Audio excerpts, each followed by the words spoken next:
Hello students. Okay, so according to the lesson plan that I've given you, we'll be starting with sonnet number 18. Shall I compare thee to a summer's day, which is written by William Shakespeare. William Shakespeare, he remains one of the greatest writers in the English language, abhi bhi, and he's also known as the Bard of Avon. Shakespeare जो थे, he was not only a poet, he also wrote many plays. He was a very brilliant playwright whose work has been translated और भी बहुत सारे other languages में. He wrote through the reigns of Queen Elizabeth I or King James VI, and he witnessed the entry of technology theatre में, like उनका plays जो था या dramas जो था, those were enacted theatres में, okay, जहाँ पे actors and actresses enact करते थे उनके characters को, उनकी story वैसे enact होती थी उनके जो dramas थे. Shakespeare recreated stories from history and mythology for his contemporaries and articulated the lyricism of the age. In a sense that Shakespeare जो थे वो हिस्टोरिकल कैरेक्टर्स को लेकर या मिथोलॉजिकल कैरेक्टर्स को लेकर अपने कॉन्टेम्प्रेरीज के तौर पर यूज़ करते थे, ठीक है, और उन्हीं के ऊपर स्टोरीज़ लिखा करते थे. जैसे फॉर एग्जांपल जूलियस सीज़र उन्होंने लिखा, he was an historical character. इसके बाद मैकबेथ उन्होंने लिखा, वो भी एक हिस्टोरिकल कैरेक्टर थे. The Elizabethans lived their dreams, hopes, desires, anguish, anxieties, their joys and celebrations, terror and pain, cruelty, their love for the land and the sovereign in Shakespeare's writing. Meaning what? कि Shakespeare जो लिखा करते थे वो एलिजाबेथन्स के जो सपने होते थे या जो ड्रीम्स होते थे, उनके डिज़ायर्स, एंग्विश, उनकी जो लाइफस्टाइल होती थी, सेलिब्रेशन करने का तरीका, उनके खुश होने का तरीका, ये सारा कुछ उनके राइटिंग में प्रेजेंट हुआ करता था, रहता था उनके राइटिंग में. Today we celebrate his plots, his heroes and heroines, his blank verse, his soliloquies, his asides, his choruses, his islands, his forest, and the sheer brilliance of his poetry and his imagination as among the best in world literature. Meaning what? Today, as we read through his writings, जो भी उन्होंने लिखा है, जो उनके heroes हैं, heroines हैं, जो उनका स्टोरी लाइन था, प्लॉट्स जो था, वो सारा कुछ हम लोग बहुत इन्जॉय करते हैं, बहुत अच्छे तरीके से पढ़ते हैं, अच्छा लगता है हम लोगों को पढ़कर. उनकी सॉलिलोकीज़ क्या होता था, जो कैरेक्टर्स खुद के साथ बात करते थे, लाइक खुद से बात करना, the characters who speak to themselves. Asides जो खुद से बात करते थे वो लोग, कोरस जो एक साथ लोग बात करते थे, ये सारी चीज़ें हम लोग को अब अच्छी लगती हैं पढ़कर, उनका जो राइटिंग्स है उसमें. तो these are all entertain today, उनकी imagination, and because of all this he is considered as the best writer of world literature. Okay, shall I compare thee to a summer's day, जो poem है, sonnet है, sonnet number 18. उनका जितना भी sonnet है 154 sonnets, उसमें से sonnet number 18 shall I compare thee to a summer's day है.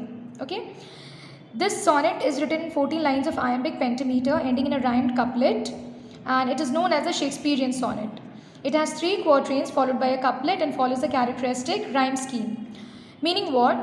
Actually English literature में there are 4 types of sonnet. Shakespearean होता है, Spenserian होता है, Petrarchan होता है और Miltonic होता है. Shakespearean sonnet कैसा होता था? उनका राइम स्कीम, उसका एक राइम स्कीम रहता था जो फॉलो करते थे वो A B C D E F और लास्ट का कपलेट जो होता था वो जी. Meaning what? जो फर्स्ट स्टैंजा था, फर्स्ट लाइन से थर्ड लाइन जो है राइम कर रहा है, सेकेंड लाइन से फोर्थ लाइन राइम कर रहा है, उसी तरीके से सेकेंड और थर्ड स्टैंजा में भी रहता था. एंड जो लास्ट का 2 लाइन होता था जिसको कपलेट बोलते हैं, वो दोनों एक दूसरे से राइम करता था. ये उनके लाइक सोनेट लिखने का तरीका था, जिसको शेक्सपियरियन सोनेट बोलते हैं हम लोग in today's literature. Some of the themes that he explores in his sonnets, कौन सी चीज़ों से उनका सोनेट जो था वो इंस्पायर्ड हुआ करता था. जैसे रावेजेस ऑफ टाइम. रावेजेस ऑफ टाइम मतलब जो वक्त है, समय जिसको हम लोग बोलते हैं, वो किस तरीके से डिस्ट्रैक्ट किया है चीज़ों को, किस तरीके से नुकसान पहुंचाया है, इस चीज़ों से इंस्पायर होता था. Then brevity of life and beauty. Brevity of life and beauty मतलब जैसे लाइफ और ब्यूटी जो है, ज़िंदगी और जो खूबसूरती है किसी भी चीज़ की, या फिर लव जो है, ये एक दिन ख़त्म होने वाला होता है. ये सारी चीज़ें शेक्सपियर जो थे अपने सोनेट में लिखा करते थे. Then timelessness of poetry that can capture beauty of love. Timelessness का मतलब क्या हुआ? जैसे फॉर इंस्टेंस एक पिक्चर क्लिक की जाती है, एक फ़ोटो क्लिक की जाती है, तो वो फ़ोटो जो है उसको अगर हम लोग 10 साल बाद देखेंगे तो उसमें जो पर्सन है उसमें चेंजेस आ जाएगी, तब्दीली आ जाएगी, मगर फ़ोटो जब हम लोग देखेंगे तो वो इंसान हम लोग को उसी तरीके से मिलेगा, उसी तरीके का दिखेगा. तो इसी को टाइमलेसनेस बोलते हैं, वक्त का नहीं बढ़ना. यही चीज़ शेक्सपियर जो थे अपने सोनेट्स में लाइक इंस्पायर्ड होते थे, लाइक वो इस तरीके से लिखा करते थे इन सारी चीज़ों से इंस्पायर होकर. In sonnet number 18, Shakespeare captures forever the beauty of this young person in the very form of the poem. ये जो sonnet है, sonnet number 18, Shall I compare thee to a summer's day, इसमें इन्होंने अपने एक beloved friend के लिए ये sonnet लिखा है, उनको dedicate करते हुए. The poet therefore believes that this beauty so inscribed in poetry becomes a thing forever, one of the greatest love poems. Sonnet number 18 presumably addresses a young man. Meaning what, कि ये जो poetry है उन्होंने अपने beloved friend को dedicate करते हुए लिखा है. प्रिज्यूमेबली का मतलब प्रिज्यूम किया जाता है कि एक यंग मैन के लिए लिखा है उन्होंने. In the first quatrain 4 lines जो है, पहला वाला, the poet establishes the simile the probably the young man superiority, कि यंग मैन जिनको डेडिकेट किया है उन्होंने उसकी सुपीरियॉरिटी बताते हुए. In the second quatrain the poet considers the changing face of summer. इसके बाद उन्होंने समर कि लाइक जो फेज़ होता है, जो चेंज होता है समर में, जो तब्दीली आती है, सेकेंड स्टैंजा में ये मेंशन किया है. समर क्यों मेंशन किया गया है यहाँ पे, क्योंकि यूरोपियन कंट्रीज़ में समर जो था वो एक प्लेजेंट सीज़न के तौर पर देखा जाता था. विंटर्स जो थे बहुत हार्श होते थे, समर्स को प्लेजेंट तौर से या फिर एक अच्छा साइन माना जाता था, किसी भी अच्छी चीज़ को कंपेयर किया जाता था समर से. In the third quatrain the poet bestows unchangeability to the young man through poetry.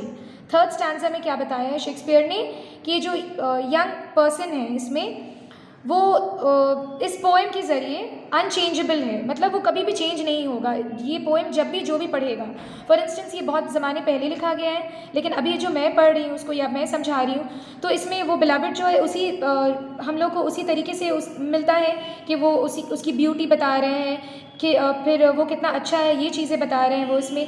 इस तरीके से हम लोग पढ़ रहे हैं. हम लोगों के बाद की जो जनरेशन होगी वो भी ऐसे पढ़ेगी. तो this is unchangeability to the young man through poetry. In the final couplet जो लास्ट 2 लाइन्स है, the poet underlines the eternal beauty of the young man. यहाँ पे यंग मैन की इटर्नल ब्यूटी बता रहे हैं Shakespeare when it becomes inscribed in poetry. Meaning what, कि एक बार पोएट्री में जो लिख दिया गया है यंग मैन की ब्यूटी के बारे में, तो ये अनचेंजेबल रहेगा, मतलब इसको कोई भी किसी भी हालत से चेंज नहीं कर पाएगा. उसकी ब्यूटी यहाँ पे लॉक्ड हो गई है forever. Okay, alright students, we'll do till this much today. Okay, हम लोग पोएट्री जो है वो नेक्स्ट वीडियो में स्टार्ट करेंगे. Till this much today, thank you.